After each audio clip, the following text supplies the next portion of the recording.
Hi, I'm Max Keiser. This is the Keiser Report, the show that takes you down a rabbit hole, abandons you. You get beat up. We don't care. Stacey. Max, we are in Washington, D.C. because we are refugees from Hurricane Florence, which is hitting North Carolina, where we normally reside and do this show. But here we are in Washington, D.C. The swamp is truly drained here because it seems everybody else has left town for fear of Hurricane Florence. It is also the 10-year anniversary of the great financial crisis and the collapse of Lehman Brothers, which many in the mainstream media say that set it all off, but really it all started before then, the financial crisis. I want to look at an op-ed that the New York Times published on behalf of Ben Bernanke, Hank Paulson, and Timothy Geithner. Remember when Lehman Brothers collapsed, Timothy Geithner was the head of the New York Fed, which is really the Federal Reserve Bank of America. Ben Bernanke was the head of the Federal Reserve Bank, and Hank Paulson was a Treasury Secretary. And they let Lehman collapse and then came to the rescue of all their friends. Well, they wrote an op-ed about basically concern trolling that there could be another financial crisis, and first pointing out how much they, as Federal Reserve Bank chairman and people involved in that, helped rescue the system back then. They said, although we and other financial regulators did not foresee the crisis, the Keiser report foresaw the crisis, I might add, we moved aggressively to stop it. Acting in its traditional role as lender of last resort, the Federal Reserve provided massive quantities of short-term loans to financial institutions facing runs while cutting interest rates nearly to zero. The Treasury Department stopped a run on money market funds by providing a backstop for investors. The Treasury also managed to take over the mortgage giants Fannie Mae and Freddie Mac and worked with the Fed to try to prevent the collapse of large, systemically important financial firms. The Federal Deposit Insurance Corporation guaranteed bank debt and protected depositors. By the way, the title of this op-ed is called What We Need to Fight the Next Financial Crisis. Right. Well, the key phrase there is a run on money market. So in a functioning economy, there's no such thing as a run on a money market. You have trade, you have business, you have an economy, and it's a zero-sum game. Unless there's something amiss, unless you have a bad actor who is issuing uncollateralized receipts into the economy, unless you have a bad actor that's printing bogus claims that cause bogus trading, that cause huge wealth concentrations and corruption of power by being funded by these bogus claims. That bad actor would be the Federal Reserve. Those bogus claims would be the U.S. dollar. The enabler would be Obama's friend, Timothy Geithner. The enabler would be one of the biggest crooks of the century, Ben Bernanke. They are worried that if there is another crisis, their paper claims, uncollateralized, unbacked Ponzi scheme that is the U.S. dollar and the U.S. government will be forced to make good on these false claims that they print by. There's 37 billion paper receipts, bills, are printed every day. 37 billion bills, dollars, $5 bills, $10 bills, $20 bills, $100 bills. 37 billion of those are printed every day. There's no backing, there's no collateral. They're IOUs against a system that has 22 or 21, 22 trillion in debt, not including the Medicare, Medicaid, Social Security. That would give it 150 trillion in debt. Yeah, but let's go back to the 2008 financial crisis and the collapse of Lehman Brothers. One thing you mentioned, the uncollateralized part. The ordinary American does get blamed for it, the subprime borrower. But in fact, if it had just been the subprime borrowing, and Eve Smith, who wrote Econ, and she has nakedcapitalism.com, pointed out that it wasn't that. Had it just been those mortgages, those subprime mortgages defaulting in a normal banking system, in a normal financial system, that would have just caused a hit similar to the savings and loan crisis. A little bit worse, but contained. What really happened were the CDS and all the basically the paper claims on top of it. So Wall Street had created 4 to 5 times the economy of the United States in short positions and synthetic shorts. Well, you mentioned the savings and loan crisis. Yeah. Okay, so the savings and loan crisis was an example of paper claims being created that had no way of being covered. It was a counterfeiting scheme, a Ponzi scheme where John McCain Rest Yes, is sold. we talked about this 2 weeks ago. Okay, so 1,500 bankers went to jail. Yeah. Because they committed fraud. Yeah. Now, what happened after the savings and loan crisis is banking reform. Yes. And what used to be illegal, printing fraudulent paper claims, was made legal. Yes. Which gave us the 2008 crisis. Yes. It was a repeat, 4 times bigger. Okay. But nobody went to jail. Nobody went to jail. So Thanks, Barack Obama. Yeah. You crook. No. Okay, we're going to go into that because right now resistance is celebrated, and there's like an anonymous person in the White House who's releasing resistance op-eds also to the New York Times. But there's also another recent piece. We're not going to go into that, but people should look it up. And it's talking about the resistance that was in the White House under Obama, and that was Timothy Geithner, because he moved from the New York Fed to the Treasury, and he was in the Obama White House. And in March of 2009, Barack Obama he was resistant to this, but he did finally approve the breakup of Citibank. Not many people know this, but in fact, what happened is Timothy Geithner slow-walked it. He didn't want to break up Citibank. He wanted to rescue his friends on Wall Street, and in fact, he was the resistance within the White House, and he did not break up Citibank. Instead, we have what we have today. But he and Timothy Geithner, Ben Bernanke, and Hank Paulson wrote this op-ed in the New York Times, and basically what they're saying that is the problem right now is when this next financial crisis hits, Congress has removed the power for unlimited bailouts. So he's saying we need that power for unlimited bailouts no matter what. Now, Matt Stoller, who writes often, and we cover him often, he writes on monopolies. And he has an interesting take on what this op-ed that Timothy Geithner, Ben Bernanke, and Hank Paulson wrote. And he says, the basic lie of Geithner, Paulson, Bernanke is the argument that now regulators have no bailout authority.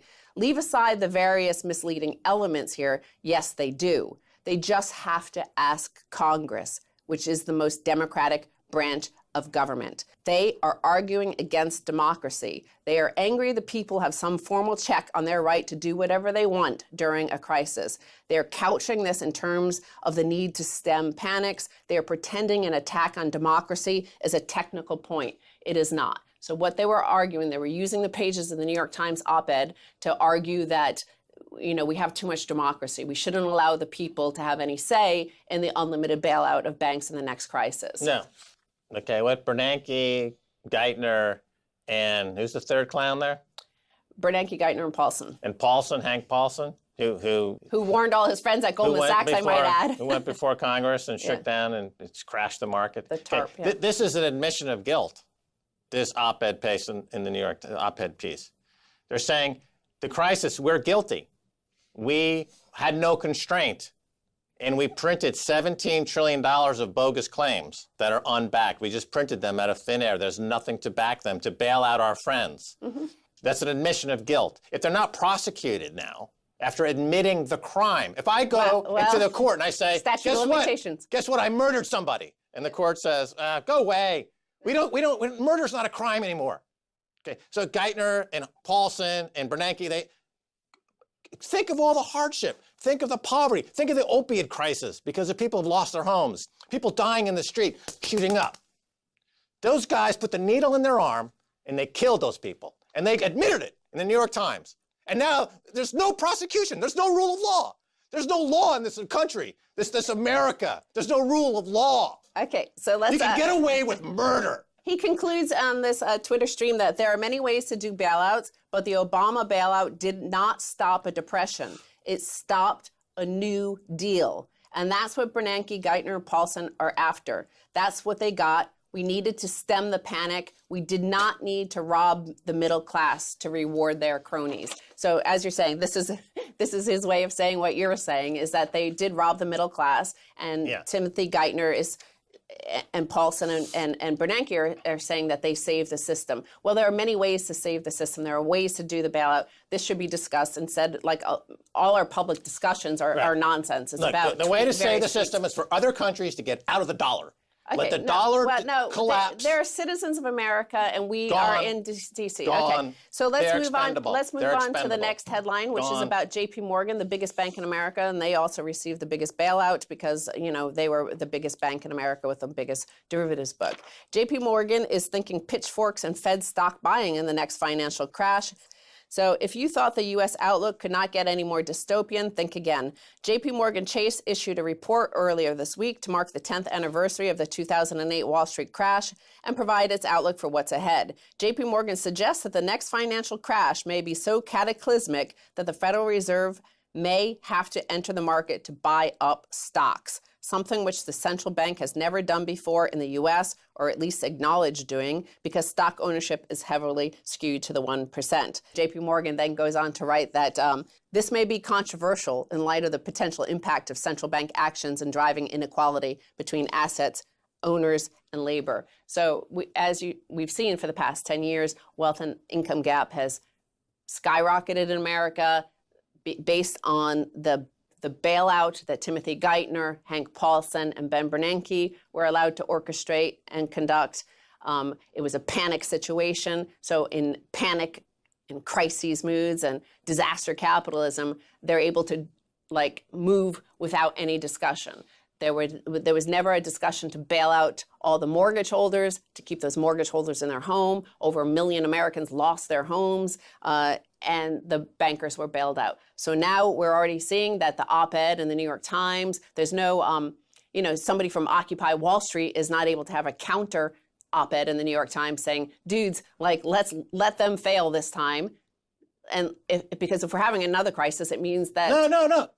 Jamie Dimon is saying that there's another crisis coming. Yes. And he's putting a gun to the White House head and saying, you have to buy our stock to preserve my bonus because I'm Jamie Dimon and I'm a king and you're just plebs. You're the serfs. You're the scum. He's saying, America, buy my stock. I'm Jamie Dimon. Okay, he's saying that right now. He's preloading his crime.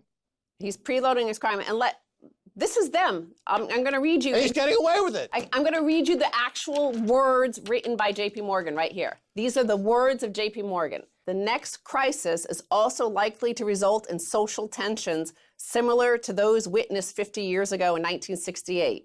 In 1968, TV and investigative journalism provided a generation of baby boomers access to unfiltered information on social developments such as Vietnam and other proxy wars, civil rights movements, income inequality, etc. Similar to 1968, the internet today, social media, leaked documents, Keiser report, they don't write that, but I add that, provides millennials with unrestricted access to information on a surprisingly similar range of issues. So they're saying that the internet may make it the next financial crisis, and when the U.S. Federal Reserve and Congress comes to our rescue again and even starts buying our stock so that we're always made whole, the internet, basically they're suggesting the internet should be monitored, that maybe Twitter might be dangerous in this situation if people can speak, if people can gather, if people can know the truth about what's happening.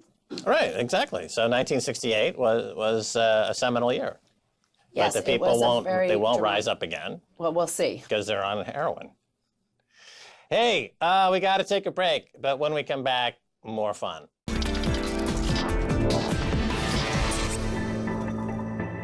Welcome back to the Keiser Report. I'm Max Keiser. Time now to go to Ken Silverstein. He's the founder, editor, and CEO of WashingtonBabylon.com, contributing editor of Vice and Washington Babylon columnist at The Observer. Ken, great to have you on. Thank you. All right, now, the reason we have you on, Ken, is because in 2011, you wrote a piece for Salon.com about the neocons pushing for a new Cold War, and it's getting a lot of attention today. It looks like it was wonderfully prescient. Now, those neocons of 2011 have got their Cold War 2.0, and so talk about that a little bit. Get going. Well, I mean, this is really a continuation of more than a half century of an aggressive American foreign policy. We always need an enemy for a variety of reasons. One is because of the enormous influence of the military-industrial complex, which is, let's face it. I mean, if there's a war, they make bucks. And there is also a foreign policy establishment that deeply, deeply believes in the idea of American exceptionalism, which I find an extraordinarily offensive idea. The idea that this country has some principle, some standing, some stature that is greater than any other country on the planet. Of course, it's what every empire in history has promoted as its ideology, that we are the, rulers because we are the best. And so you have this belief in the right of the United States to dominate the world financially and militarily, if necessary. It's great. I mean, it's been great. It seems to me that this system is petering out. I mean, we are reaching the end of the American century very clearly. But, it's benefited in some ways U.S. citizens because our wealth is in some way very much derived from the control we exert over other parts of the world. Certainly in the oil industry, we keep gas cheap with our invasions of Iraq and all these other countries and controlling that whole market. Right. I get that there's a military-industrial complex. I get that the war is America's #1 industry, and I get that we make a lot of money selling arms and promoting war. Walk me through, though, because, your piece really kind of predicted the Cold War 2.0, because at the time it seemed like Russia was not going to be a threat at all. That the collapse of 1989 period, 1990, the U.S. basically meddled in the elections over there. They put Boris Yeltsin in under Clinton, who called him his guy in Washington. The Time magazine ran a cover story bragging about how they manipulated this election in now what was the Russia. And but it appeared as though there weren't going to be much of a threat there. But when did this new Cold War thing kick in? Was it, I can think of a couple of points that kind of jogged people into thinking like this, but what was the crystal point that was like, aha, it's back to Cold War, it's back to Russia as the enemy, Ken? Boy, that's a really good question, and I'm not sure I can pinpoint that moment. I mean, I do believe that as a necessary component of foreign policy, the United States seeks to it needs enemies, to put it simply. I mean, in order to justify the insane military budget and various insane, in my view, and certainly not very successful foreign policy adventures, Afghanistan, Iraq, Yemen, which we are deeply involved in, on and on and on. Let me ask you this. You got a guy named Bill Kristol, right? Now, it wasn't too long ago that the liberals in America were talking about Bloody Bill Kristol, neocon.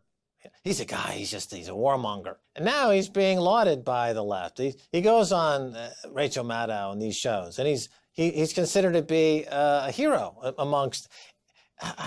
What do you make of that? It's an astonishing fact. I mean, Kristol was one of the leading proponents of the Iraq War. Everything he and his neocon colleagues who promoted that war, everything they predicted was catastrophically wrong. I mean, this has to rank as one of the worst foreign policy adventures, for lack of a better term, in American history. The idea that this guy is now he shouldn't be allowed on TV. I mean, the guy has, it's not an exaggeration to say he has blood on his hands as one of the primary architects of that war. A lot of blood. But how facile can Rachel Maddow be? How can she go from make this 180-degree turn? And now, is it pure venality? Is it just she's purely corrupt and has no integrity whatsoever, and we shouldn't expect that in American media anymore? Well, we definitely shouldn't expect it in American media anymore. I mean, if we, over the last few years, we've watched this absolute degradation over the last 20 years, but over the last few years in particular. But no, this part is easy to explain. It's Trump derangement syndrome. Bill Kristol and a lot of other people who liberals and even some lefties would normally shun in disgust. People like James Clapper, Brennan. I mean, these former senior intelligence officials who were deeply implicated in the catastrophic and immoral war on terror, quotes, let me put that in quotes, and some really hideous policies, NSA surveillance, torture. These people have been rehabilitated because in the eyes of the, quote, resistance, the enemy of my enemy is my friend. And there is a desperate effort to bring down Trump. However it's done. I mean, there's an attempt to get him out of office, whether it's impeachment or forcing him to resign or Mueller setting a perjury trap for him, which I have to frankly say, that's a real risk because Trump has a very difficult time telling the truth. But the fact is, this whole scandal originated from a fraudulent narrative, which was that in my view, fraudulent, that the Trump campaign openly and actively colluded with Vladimir Putin. That has never been proven. I don't think it is ever going to be proven because I think it is false. But because of this hysteria and obsession with removing Donald Trump from office, all of these people have been rehabilitated and dredged up again as foreign policy experts, even though a guy like Crystal has, I can't think of a figure in recent American times who has been wrong so often and so catastrophically wrong with such utterly horrible consequences. I do want to say that I am not a fan of Vladimir Putin. This is in no way, this is the danger we are in now in this ideologically terrible, dangerous time of narrow thinking. People are incapable of holding two thoughts in their head at the same time. I believe that Donald Trump, I am not a fan of Trump's. I oppose many of his policies. I find them abhorrent. I mean, his policies on immigration to me are absolutely horrifying. The tax cuts, I oppose. Whatever. You can't impeach a president because you don't like him. I mean, the right wing tried to do that with Obama, and now the lefty, well, I wouldn't even say left, the sort of liberal spectrum of American politics. This is Trump is a guy they're not comfortable with. I understand that in a sense. He's not a member of the club. They don't like him. Hillary Clinton would have been a better steward of capital. And they tried to stop him from becoming president, and since then they tried to block him from taking office. I don't think it's an exaggeration to say. I know for a fact that immediately after the election, a group of very, very wealthy donors got together, Democratic donors got together and conspired to come up with a plan to either block Trump from taking office or to impeach him. Let me ask you this about Trump. Would it be fair to say, in your observation, that Donald Trump has a worldview that skews toward peace? And then talk a little bit about that, because my question is that it seems that they're not really against Trump, is that they're against peace. I don't entirely agree with you there. I understand your perspective. I believe that Trump has views that are very unpopular and run fundamentally opposed to mainstream American foreign policy views.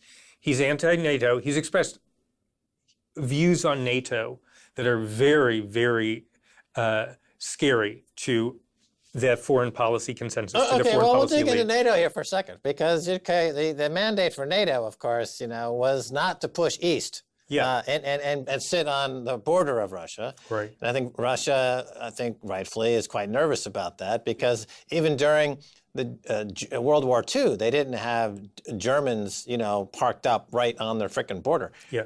Berlin was quite a ways away.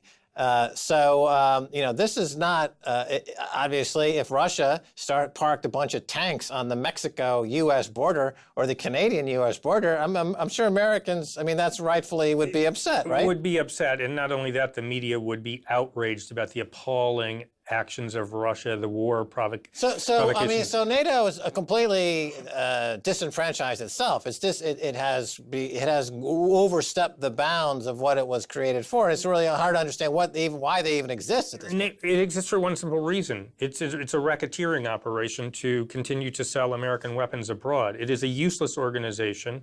It should have been disbanded. Okay. NATO. Put in that for a second, Ken. Are we just talking about NATO? You're saying that Trump's view on NATO is that, if I may say, from my understanding, is that it's bloated, unneeded, archaic institution that we can reform or get rid of, right? So you're kind of are you agreeing with that or not? I agree with that. I think Trump is being moved in very different directions by various factions within his administration. And so I don't, and that is why I would not say that I believe he is a man of peace. I do believe that the quote resistance, the Rachel Maddow's, this broad, I mean, everybody from John McCain became a resistance warrior. I mean, for God's sake. And clearly John McCain is a man of war. He was. There's no question about it. Bomb Iran. Yeah, you could Every word out of his mouth was bomb, war, kill. That was John McCain. On foreign policy, the man was a monster. There's no question about it. And the fact that he died should not make us create some mythology about him. But in any event, I do believe... hang on for a second segment? Yeah. Okay, we're just getting good. Okay. We're going to continue it. But we've got to say goodbye for now, and we'll talk again in another segment. But thanks for being on this segment. Thank you. That's going to do it for this edition of the Keiser Report with me, Max Keiser, and Stacey Herbert. I want to thank our guest, Ken Silverstein, founder, editor-chief of the WashingtonBabylon.com. If you want to catch us on Twitter, it's Keiser Report. Until next time, bye, y'all.